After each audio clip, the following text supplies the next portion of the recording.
one of my big bugbears with businesses is that you have an email list, but you never, ever email them. And I am so thankful that our guest today, Ange, who I'm doing a live coaching session, has broken that habit and has started emailing her list on a regular basis and is already seeing responses from doing that and what the reward is from actually investing in time with our community, our email community. So in this live coaching session, I, Rachel Klaver, your host of Confident Content, is going to work through with Ange how to help her work out how best to connect deeper level with her client base and how to build that trust and authority to remind them to rebook, to come back, and to work with her and her team. So I would love for you to come along with us, be inspired on how to do more better emails for your database, and remind yourself of why it is so important and how to give that added value that our people are looking for to open the emails. So before we jump in and do that, I do want to just talk to you a little bit about Ange. I've had the benefit of knowing her now for quite a while and have watched her grow her business through sheer grit, determination, and purpose, which has been amazing. Ange owns top-notch osteopathy and physiotherapy massage. Is it called osteopathy and physiotherapy? Or is it? Yeah. But you do massage, therapeutic massage as well. Yes. Yeah. And she's a trained massage therapist and osteopath, but not physiotherapist. No, that's what I thought. Just thought I'd double check. I was making sure my facts were correct. I was a little bit worried when I was making the notes. And she works mainly with people, all sorts of people in the Auckland area. She's got 3 clinics across through Auckland. 3. I'm just checking again. 2. Parnell, yeah, the one in Parnell and one in Massey. One in Massey, Parnell and Massey.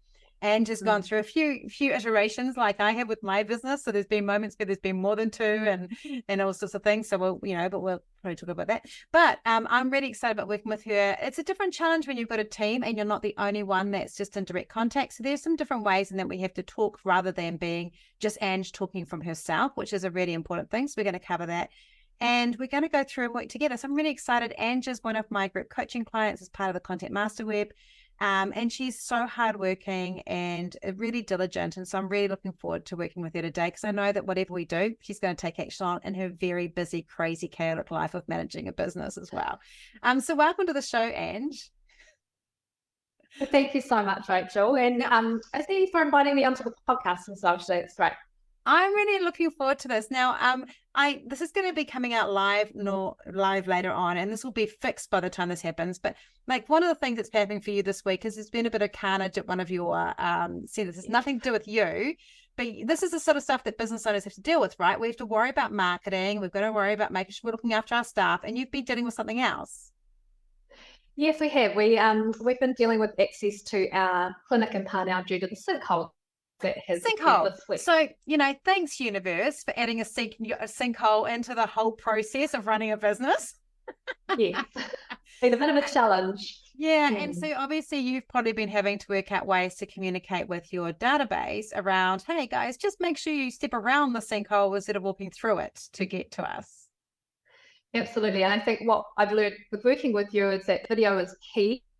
Communication is absolutely key, and I did a very raw video out to clientele who were tuning up today, and they were very appreciative of removing that barrier, I guess, of where do they park, where do they go, and things like that. So they were very appreciative of being able to just know that this is what's happening, this is where they're going, and this is how to arrive and find us. Because I actually had a similar thing happen to me last week. I was running an event in Christchurch and I turned up in the poor event. They were so beside themselves. But they had contractors who had accidentally dug a big trench where the path is. They weren't even meant to be there. And so there was no access into the building the proper way. And we had to find a really weird way to go in. And I didn't have time. That was my biggest stress. I didn't have time to tell people what was happening. So people were coming in quite flustered and stressed out because the directions were different to the ones they could. It wasn't. And so I think this is where video is so important because a visual explanation can really help people break through that pain barrier of, hang on a minute, maybe I should just go home. Like I would be that person. If I saw that, I would go, feels too hard, need to go home. Yeah, absolutely. And it was just, video is super helpful. It is. And I'm going to just do a shout out. I've already done it. I spoke at the osteopath conference this recently and she asked me, so it was very nice. But one of the things that I said in there is I did a big rave up of you, because one of my favorite videos you did was also a video removing objections, where you talked about how to find you just generally in terms of where to look for you. And I think that people, business owners, we forget the obvious stuff to talk about.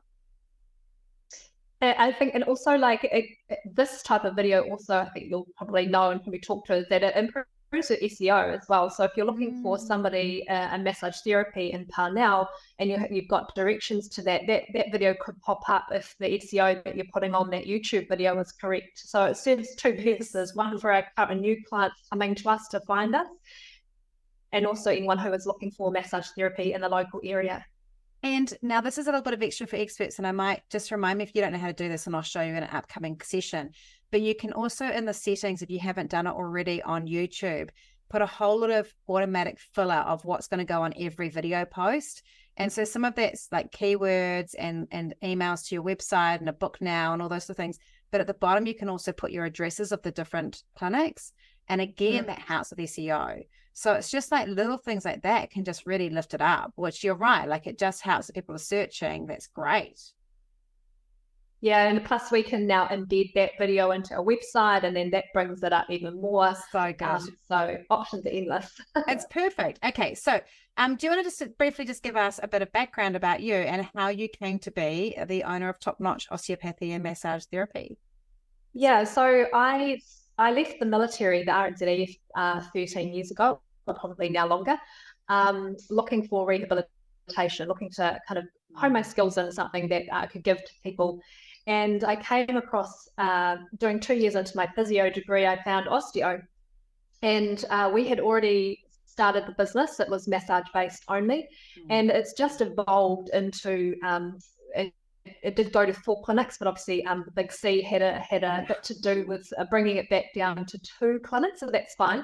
And just evolved into bringing massage and osteopathy together, because they really do work well as a complementary healthcare with that. And so, yeah, Top Notch offers therapeutic remedial massage therapy. So we have the highest qualified massage therapists in the country in our clinic. And we also have 3 other osteos who are masters trained as well. So these people have dedicated their whole entire life and careers to learning this craft in order to help people in pain and discomfort. I wanted to ask you something too. When I went on your website, you did something that I really liked, and it's controversial to some people and a no-brainer to others. But I did really like that you put your pronouns on your pages. And did you feel like that was an important way to show inclusiveness for you, and also show a little bit of your values around just inclusiveness for people, so they know and feel safe, or can make a choice around also which gender that they might want to go to? Because I mean, because like for me, like with ADHD, we don't have many inhibitions. So I don't really care about, you know, like with massage, I know that you're just looking at a body. You're not going, oh my gosh, she's got a weird wrinkle there. You know, like I'm not worried about that. But I do know that some people have real hang-ups around, am I going to have to strip off? And if I do, what you're going to think? And they might have an issue also potentially with the gender. Was this part of that process for you of going, I want to be more inclusive and make people feel more comfortable? Yeah, so for us, what the strategy, well, it wasn't really a strategy behind that, but we have a lot of transgender rainbow community come to us anyway, and putting the pronouns on was a recent addition. And I treat a lot of transgender rainbow community people, and they absolutely comment on that website and say that they love how, you know, did I actually go out of my way to make that website the way it was? And no, I didn't, because I truly believe that everybody, no matter any background, your sexual orientation, anything, you should be able to come into a healthcare facility and feel welcomed and be heard and listened to, treated with respect, given the best treatment to help you with your concerns.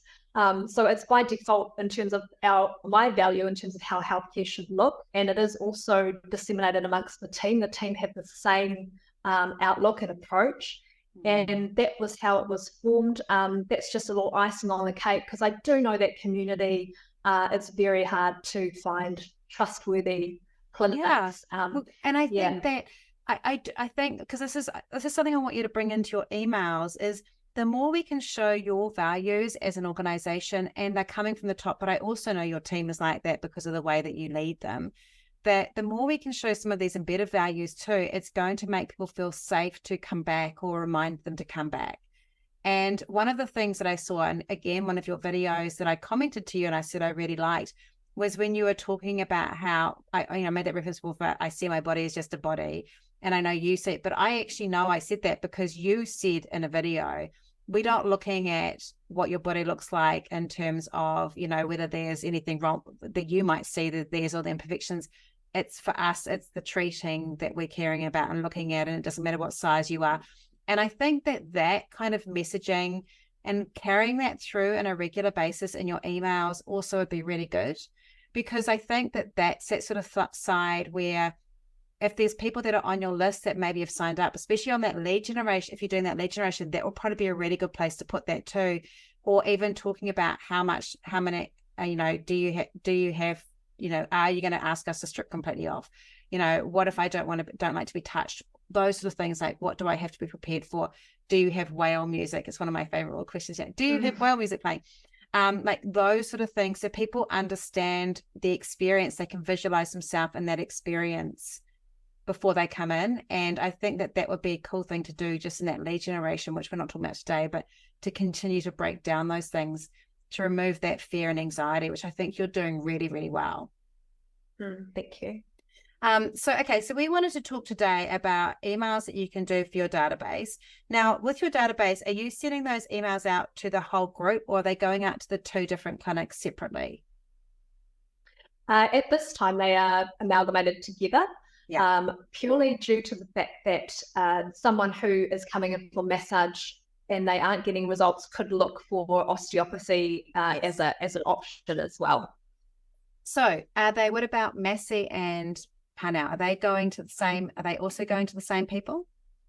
Correct, yes. Okay. Do you have clients that go to both clinics? Yes, we do, yes. Okay. So one of the things that I'd recommend you do at some point is to do, because you've not traditionally segmented people, and you might be able to pull that off. I don't know what you can pull off. Do you use Clinico? Yeah, so what we have is from Clinico, we have an API key that goes through to Appify Connect, and they put all new patients into our Excel spreadsheet. From there, we'll go into MailerLite, which is our email system, and we'll segment people into Panel, Massey, the therapist they saw, and any other things that we do. So we do segment the clientele. We just don't do it in the email. If that makes sense. Well, I would encourage you to start maybe looking at some of those emails going directly. It doesn't. So I'll give you, on a Tuesday, I send an email out to everyone on my list, but I segment them into 3 areas. I have my people I've worked with on marketing strategy and action plan in the past.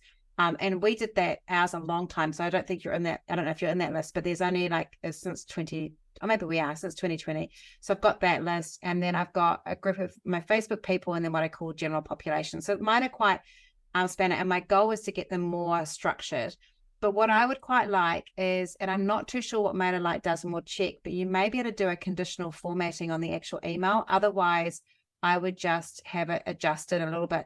So every now and again, there's an email that directly comments about Massey or Panel, or there's an email that directly comments about massage or osteopathy or physiotherapy or whatever. So if you can segment in those ones, so that every now and again you can do the same email, but it's just that one thing has changed to make it feel more personalized. And it's just a little tweak, but it makes people feel like you're talking more to them. And it also means that you've got them in the habit of, oh, that's okay, I'm talking to that person. So I would do that a little bit. It's a bit foo-foo-y, it's a bit faffy, but it just brings it down to a slightly different dynamic. Plus, the smaller your segment, the higher the send out rate is. So the minute we get over, 1,000 people in a segment, the more it's more likely for it not to go out to everybody. Like it's going to get stopped as it goes out. That's just the way it works. And if you've got a sweet spot of 200 to 500, most of those emails are going to get delivered to the inbox. So we make smaller segments. We actually increase our deliverability rate, which increases our open rate, which increases the next time the delivery rate goes up again. So those kind of things can help do that. So that segmentation will help you do that. So that would be the first thing I would just do in terms of looking at it. I would also, so it's good that you've got the segmentation because we don't have to actually go back and ask people to segment themselves, which I think is really good. And it also means that you can start setting up some automations for things like if you have a particular therapist or osteopath who's not getting as many bookings, you can start creating a campaign just for those people. And you could potentially set up a campaign that you use that's kicked in, ready to go, that's general, that's like, like people that have not been to see such and have been to a particular therapist, you might have like would love to see you again, or here's some things, and maybe even incentives, some sort of incentive, and it only goes out to those people. So it's not going out to everybody. And that might be a really good way to kind of pull people in. You could also do it for people who haven't been there for the last 12 months or something. Now that you're getting that data going through, where you might go, hey, this person's a bit quiet, or they're new. I'm going to do a special offer to these people who haven't been here for 6 months or 12 months, asking if they'd like to come and book with this particular person. And that also might be quite a good way to kind of get that generation going as well, if you're not doing that at the moment. That would help. Yeah, nice. Yeah, it would, because I do find difficulty with making sure that Parnell aren't bombarded with messy information, because we are the bigger clinic at Messy, yes. And vice versa. Messy people probably don't really care what's obviously what's going on at Parnell at the moment either. So it makes it more relevant. I would definitely separate them out into 2 clear lists, because I think that that's a really important part of that. And it means that if someone it means also if you find there's a lot of overlap, you could potentially go to fortnightly messaging and have one email for Massey one week and one email for Parnell the next. And then you're not overloading yourself. And if someone's going to both, they're getting weekly emails, but they won't care because they go to both. Yeah. And you could also do that with massage and with osteopathy as well. You could potentially do something where it's on a bit of a rota and you can kind of ebb and flow it depending on what area needs more growth at the time as well. So for example, if you find that your massage is dropping in bookings over a period of time for some reason, or you've got a bigger capacity because you've just got a new staff member, you could go, I'm going to add to that fortnightly mix an email about massage for both or something like that. So it's not overloading the group, and they're might still get a weekly email, but there's one that's about the clinic in general or just back pain in general, which we're going to be focusing on. And then the following week could be a call to action to book a massage appointment. And then that would make it more manageable for you. So I would say to you, even though I'm a big advocate of weekly emails, I would say for you, because I know your schedule and I know how you're trying to manage everything, I think go weekly emails, but the client's actually only getting fortnightly, just for your own management until you're up to play with it and go, actually, this is easy, I can do this. And then that makes it far more manageable for you. And it means that for Massey, if you've written an email about back pain, you could tweak that for the following week without many alterations for Parnell. And now you've got the same email going out twice, but it's going out to a different market. And more relevant. Yeah. And more relevant. Yeah. And you can refer to the people at that clinic.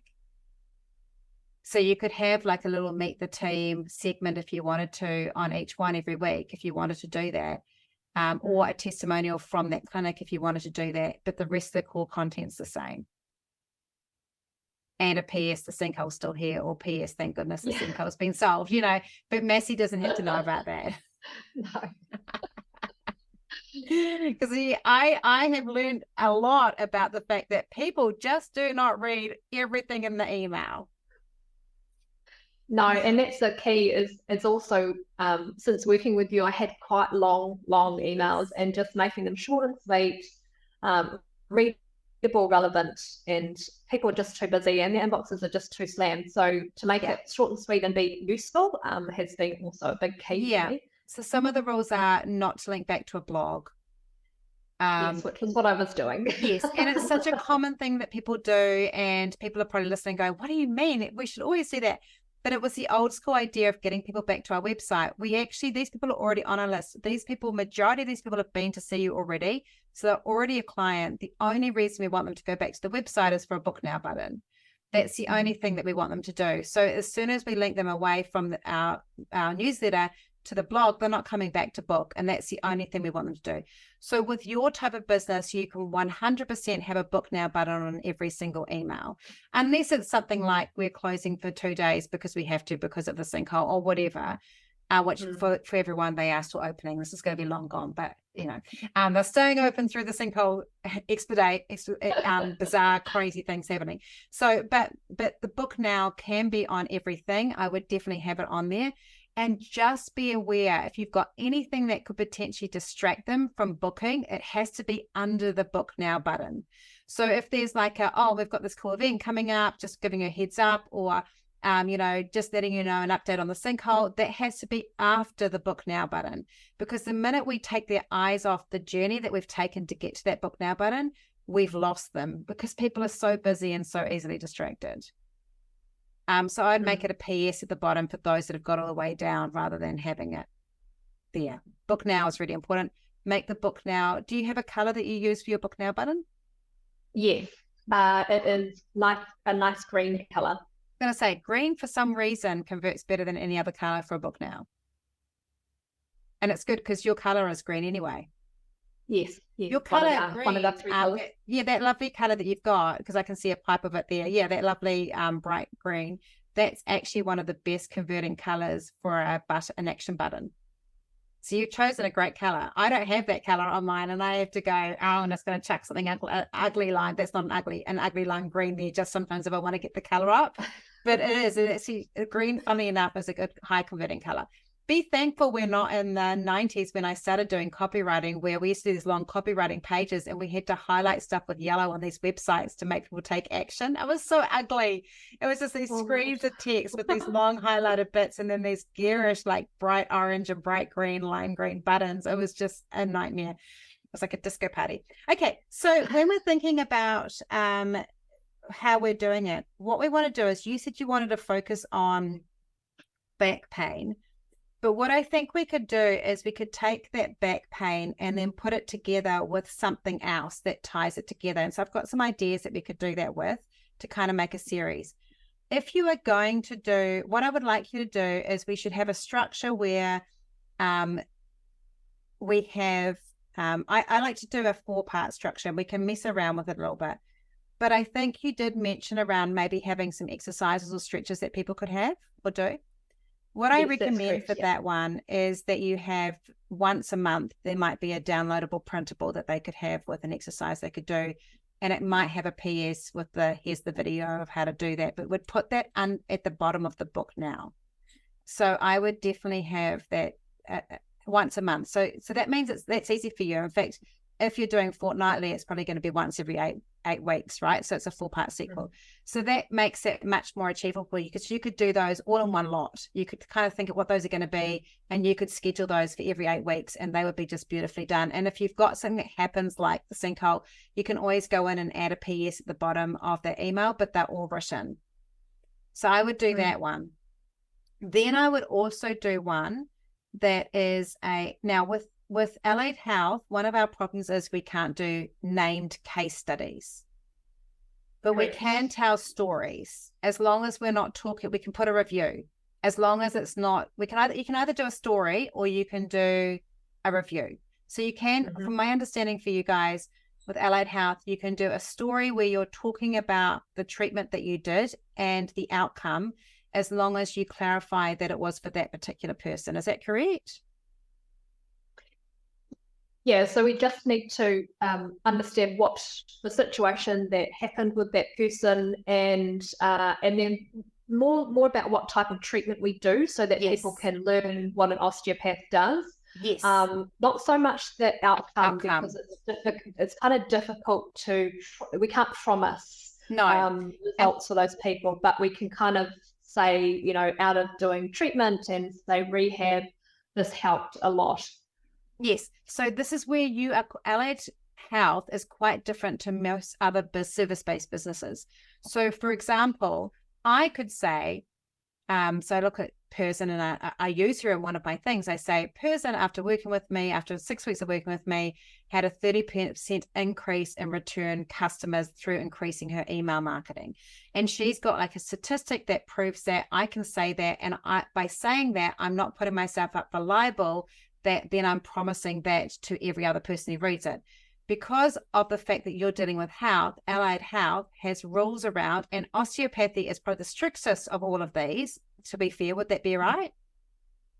It is, because it's difficult with massage, it's unregulated. So we can pretty much, within reason, say whatever we want, and reviews can say whatever we want. But when we come under allied health, yeah, it's very, very different. And it's very different. And so there are some rules to do. So if you think when you're reading one of those, oh, they're being very vague about what the outcome is, that's a legal requirement in terms of just making sure that they do things. So it's very different. And I think that actually other businesses could learn from that, because when I read that, I go, cool, that's her and it's not me. But I think some people do immediately assume that if there's a specific outcome, that's what I'm promising. And I can't promise that for everybody. So, So I think you could do a case study, one of those every 4 as well, or a story, like a story. Or if you wanted to, you could do a review in there and talk a little bit about the way you treat. So that could be another one that you would do out of that 4, that structure. Because that case study is that great third-party referral of, oh, it happened with that person, I trust you, or removing an objection. So, oh, cool, you managed to do it with some home exercises in here. Or this person, I think we were talking about this in the conference, I said, I've got ADHD, I'm not great at doing home exercise. This person told us that they weren't great at doing home exercises, so this is how we worked with them. So you could actually think about the different types of people that you work with, and how best they deal with in terms of your target ideal market. And then you might look at someone who is a sedentary job. So you could look at someone like, so Parnell might get a sedentary job one more than mass. I'm deeply apologizing to people in West Auckland. I can't believe I'm going to say that. But in Massey, you could have people that have got young children and have got that kind of thing, and they've got a sore back, or you could talk to people that have just been through late. So you could talk to the different stages, and you could kind of have a case study through the year of those different ones. And it doesn't matter if one is a Massey and one is a Parnell. You can use the same story as long as it's talking to that ideal customer at that one. So I would do that as one of the 4. So that's 2. Yeah. And I think also a lot of people don't know what an osteopath does. A lot of people think we just deal with joints. So allowing us to tell a story about how someone's treated and what techniques we use and how we would approach it is lovely and educational for people who are looking outside for someone else. So here comes the 3rd one that I thought you should do. I thought you should do an FAQ type one where you just actually deal with a frequently asked question about osteopathy. And in there we can have some things, this is going to be slightly controversial, but we can do things around osteopathy versus chiropractic. You can do osteo versus massage. Osteopathy for athletes, so like why it can help with sports performance. Osteopathy in women's health. Osteopathy in children. By the way, I'll give you a recording for this, Ange, because I'm going super fast. So I'll send you a link of it. But those kind of things in there can also be there. But also some of those other things we said was like, are you going to make big, does osteopathy include loud clunky noises? And because sometimes it does, but it doesn't have to. And correct. And why didn't my session include loud clanky noises would be another good question, because sometimes it's not appropriate. Why do you spend the first session doing a lot of talking?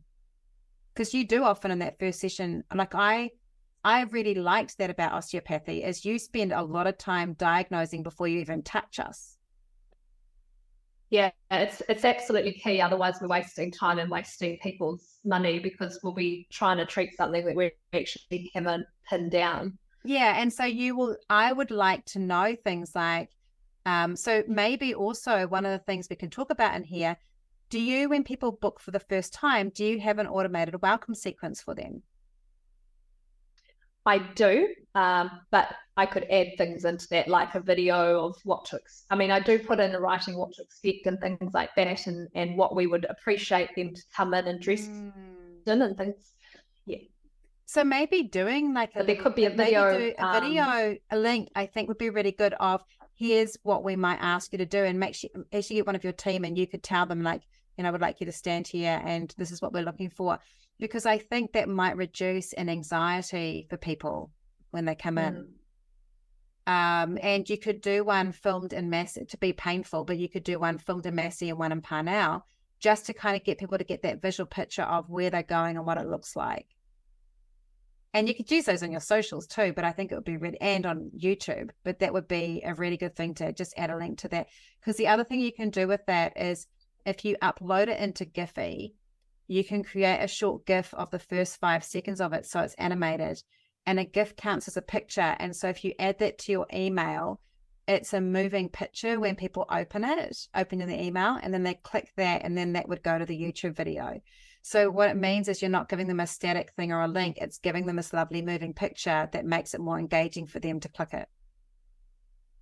Perfect. Yeah, I think like that. I think what I'm loving is your dedication to build that trust, because I think with allied health, all service-based, it's so important, but with allied health, we often have barriers. If someone's never been to an osteopath or they've been recommended one, but they don't really understand what they do, I think this sort of thing is going to really help break down those barriers.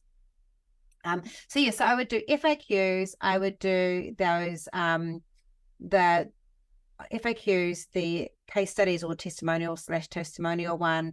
And then I would do that other one, which is the exercises downloads. That's got 3. And then I would, you could put osteopathy for seniors in there, and also maybe osteopathy for mental health. Might be also really good in there, because there's obviously, I was listening to a really cool podcast with Gabor Mate. Yes. But he was talking a little bit about, I'll send you the link actually, but he was talking about the connection between the mind and the body. And I know that osteopathy has that section as well. So you could talk a little bit about that too, and how that alignment works, which I think would be really useful. So I'd have those 3 ones. And then the final one, I think we could talk about pain potentially. Would that be a good option? Absolutely. That is 100% 99% of what we would deal with as an osteopath. Yeah. I mean, I think we're still dealing with pain on those other ones, but we could all talk about specific pain management, and maybe have things that are like talking about when it's acute that you have to come and see us, but also pain prevention and pain management. And so maybe talking through some of that stuff and including a few statistics or facts, a little bit of fact-based stuff, again, some more reviews around, just like I came because I had pain, and I found I was really listened to. So like more those kind of like the sound, not the outcome again, but just having those things around, feeling like it's a safe space is really important. And also maybe in that management of pain, again, talking about how they can actually hear how you're looking for the root cause of that pain, which may not be what they initially present with. And I think that would be really useful. So that kind of framework of doing that means you could batch like 3 or 4 of that type of email at a time, and you could quite quickly build out a really good structure for the year without having to do a lot. So if you structured it that way, that would be helpful. Does that help block it out for you? Yeah, absolutely. Yeah, there's lots in those, just in those, 4 or 5 things that you've provided to move through with, and yeah. And because you've probably got in the list of 10s, which is part of our content, you've probably got things that fall into that you could use as ideas. And exactly. I would also say, to keep it short, but what I really more want you to do is have it single topic. So if you stay on the same topic, and I sent out an email today, and it was quite lengthy around, how to know you're ready for a new platform, how to know you're not ready. When I looked at that, there was actually quite a long list of things, but it was bullet pointed. So if you're wanting to do a longer email of detail, I don't want you to not do that, because I think they're really good for building trust and value. And it's kind of giving that gift of, we're giving you information here now that's beneficial to you. So even if you're not going to make a booking, you're going to know that we're the right people. It's just when we move to paragraphs, we have a problem. And I know that you are a paragraph writer. It's part of what you do, because you actually are so knowledgeable, and you know so much about your topic, and you're a real expert in that space, and you're really passionate about it. but it's the paragraphs and emails that are difficult. So if you do a short little bit, it's really important to really do what they call broetry, I think it's called, which they use like for LinkedIn, where they go sentence space, really having shortened sentences. I'm not having more than, 2 or 3 short sentences in a paragraph, giving nice spacing and using a bullet point list that people can easily scan when they're busy is really good. We mentioned GIFs before. Definitely use GIFs that you either have created yourself to break up that text as well, or to use GIFs from Giphy as well to bring in a bit of fun. If they've got and this is where there might be a difference, if they've got mainly corporate addresses, so if in Par now, if they've got mainly business addresses, some of those servers do block GIFs, a few of them do, so just be wary of that. But if that's not a problem, definitely using GIFs can actually really help just increase that interest. Otherwise, using photos as well to break up that text, and always having a photo in there just to break it up would be really helpful. Yeah. So you can still put a lot of detail. Like I feel like if you were doing something around, let's take women's health, and you talk just about perimenopause. I mean, there's so much stuff in here that you could do in perimenopause and the relationship to back pain, for example, and talking about maybe the pelvis is out of alignment or something like that, whatever you want to say. I am not going to get myself into my levels of lack of knowledge around what you're going to say. But if you did that, you could have you could either do the 4 key stages where women may need to see an osteopath. And it could be prior to birth, after birth, perimenopause, menopause, or significant weight loss, weight gain, and or maybe taking up a new sport. So like you could have like a range of different things there. You could do that. And then, or you could say, today we just want to talk to, today this email is for people that are perimenopausal or know a close to perimenopausal woman. So if that's not you, check out our next email, otherwise read on. So don't be afraid of targeting a particular sector in that session, because I think that that's okay. Just tell them what it is. They can quickly choose not to open it and then open the next one. It's not going to stop them from opening it, because you've got those lovely emails going through in that sequence. But I think that would be really helpful. The other thing that you could do at some point is, because you have a trans community and also a rainbow community, and you're obviously working with women and men, there is an opportunity for you to segment deeper as you go forward. And that might be a thing where at some point you say, we would like to send some information particularly out to different sections. These are the ones we've got. If you would like this, tick, and then you could actually, basically it's another form. They put their email address in, and actually on MailerLite, you should be able to auto-populate with their email address when they click through. There's a thing you can do that. And then it can just be like a little drop button of, these are the things I would like to have conversations about. And then you can create like additional emails as you've got used to this, talking directly to those points. And that gives you scope, because I think if you've got quite centered communities around particular areas, that helps. And it also means if you've got a specialist in your group, like as you guys will develop in terms of your skills as osteopaths and massage therapists, I imagine that you've got some that have a real passion for sports rehab and some that really love working with children and others. So you could then actually kind of start putting really good information out for those people. That doesn't have to be as regular. You could create that so it's like 6 times a year, but it's just on top of their other content that they're already getting. So they're still getting regular emails, but they're also getting this other stuff.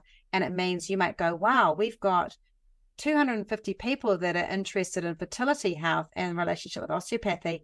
We could run a webinar for those people. So it's actually giving you information that of people that are interested in something that you could then create some extra opportunity or an event or something like that as well. Yeah, but not do that yet. I'm overloading you. No. This is definitely something that we can get real specific on. And I want you to get excited about starting to break down that side and then go put that structure in, because you and I both, once we've got a structure and we can work in it, it makes it really easy for us. The other little tip I've got for you, do you use Google or Word? Microsoft Word. Google. Yeah, Google. So the other thing I really recommend is write your emails in a Google Drive doc. So write them in a Google Drive doc Right. and put them in and date when they're going to go out. So you've got them, but it means you can repeat those next year, like the following year, if they're good emails.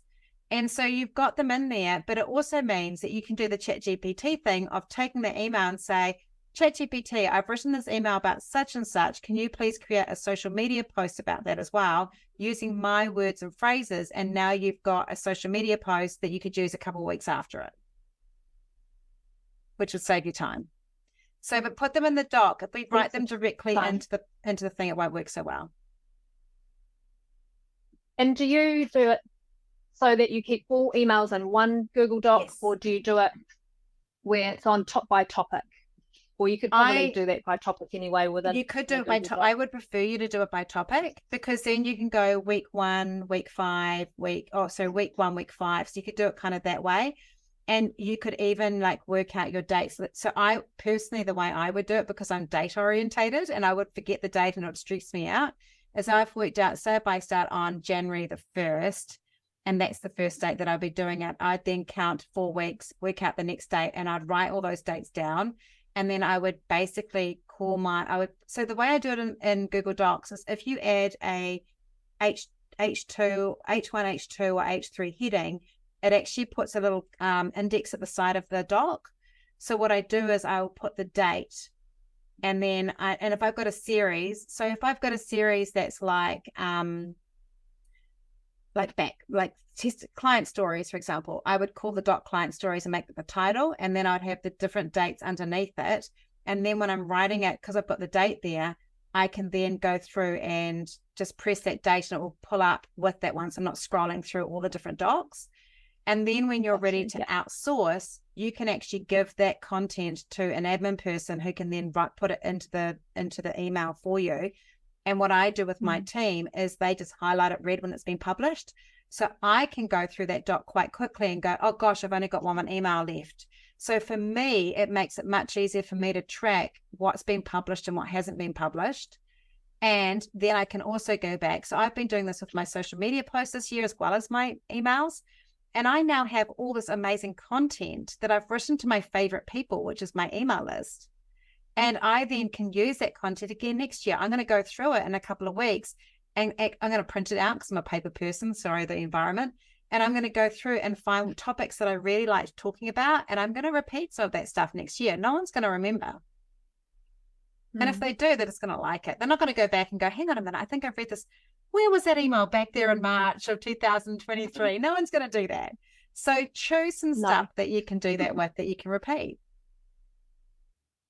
Yeah. And it's a good rehash, to hear it again, first time you made it good, oh yes, and then second time, oh, now I got some points, out of that. So yeah, or maybe, oh, it's relevant to me now. Yes, exactly, because sometimes it's not relevant. And you can also do things where, once a year, you can kind of go back and go and check your open rates and go, wow, that one actually had a lot more open rates, and use that subject line or test things out. So I put in that email doc, I put the date, I put the subject line. So I write the subject line in that too, because otherwise it gets forgotten.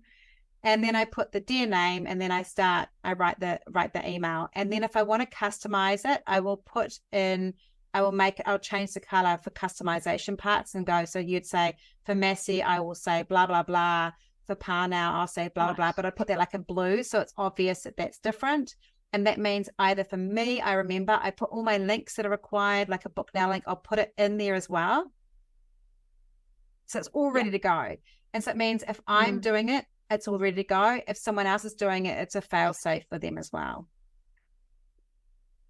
Because I think for you, the more we can give you something that sets up, that makes it easier, not just for you, but when you're ready to give some of the stuff to an admin person, that they're doing it, it's going to give you more time and more liberation. And I'm doing it, I'm building it now. So it's going to make, and if like my future self is going to love me, because I've already got that content and I've built it up.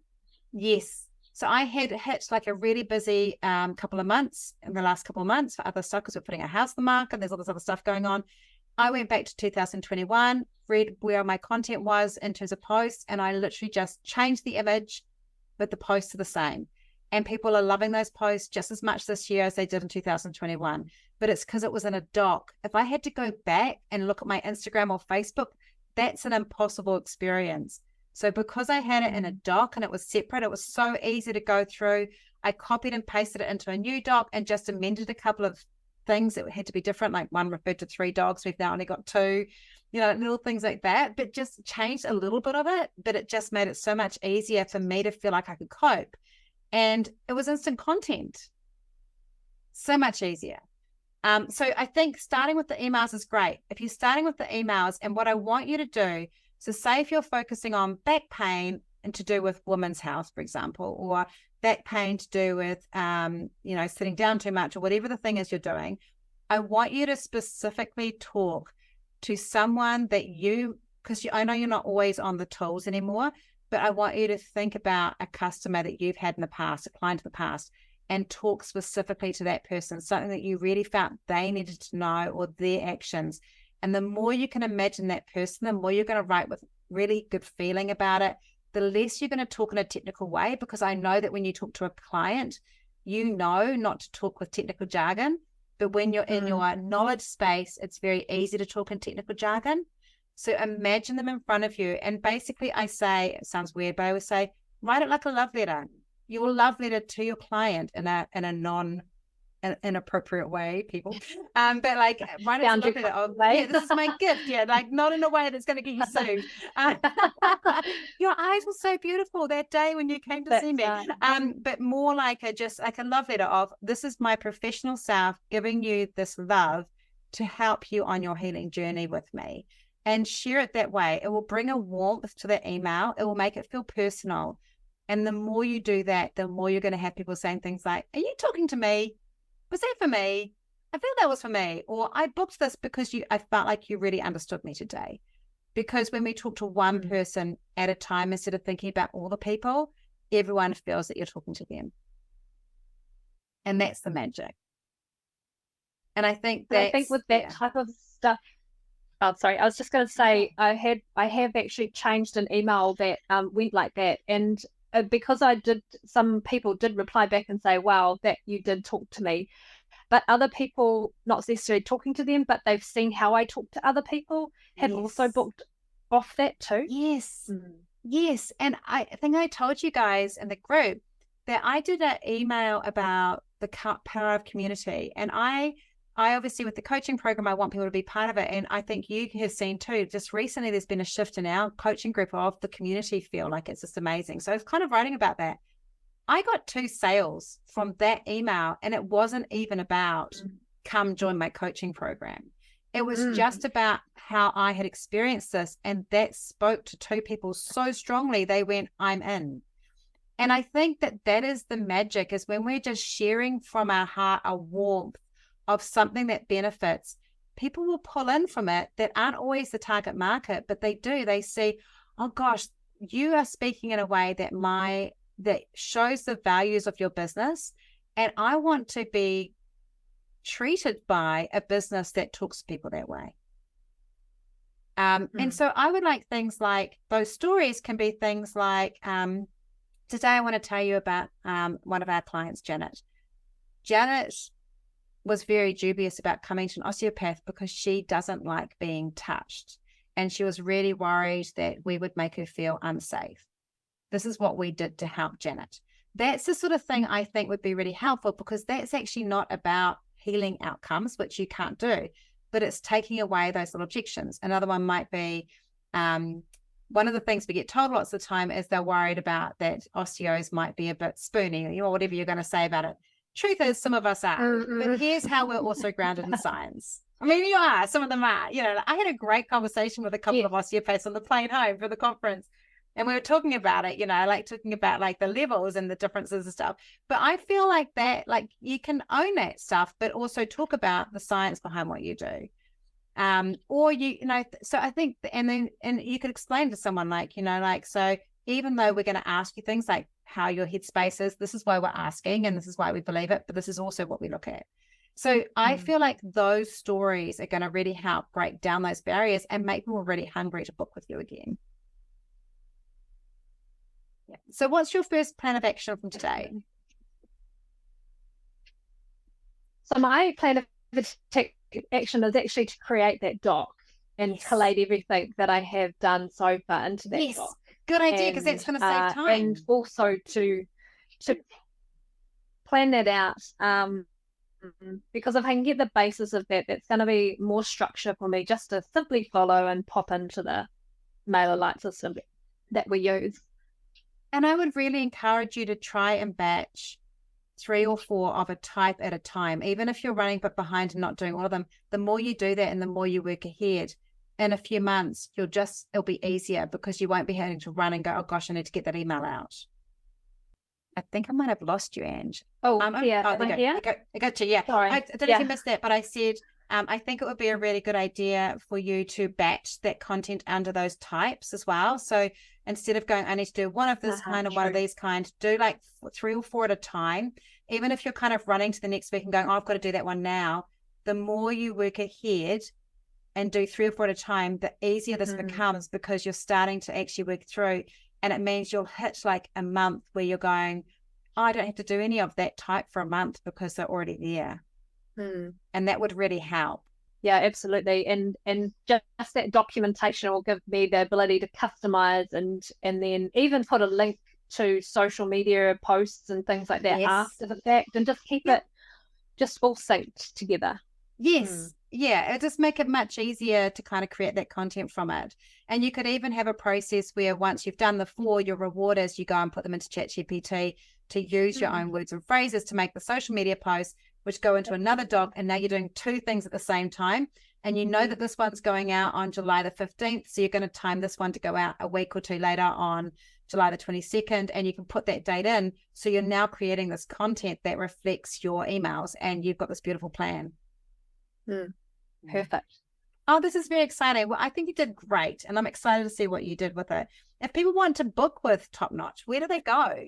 They can go to our website, which is www.topnotchbodyworks.co.nz, or they can call us directly on 09 212 8753. 212-8753. I'm impressed, because I can never remember our phone number, and I'm always like, crap, what's our phone number? That's for Parnell and Massey. You can come from all over the place to go and see them. They're fantastic. And yeah, thank you so much. I hope it's been helpful. I look forward to seeing and hearing reports back and hearing the extra bookings. Thank you so much. Thank you so much, Rachel. Yay, thank you so much. Thank you for that.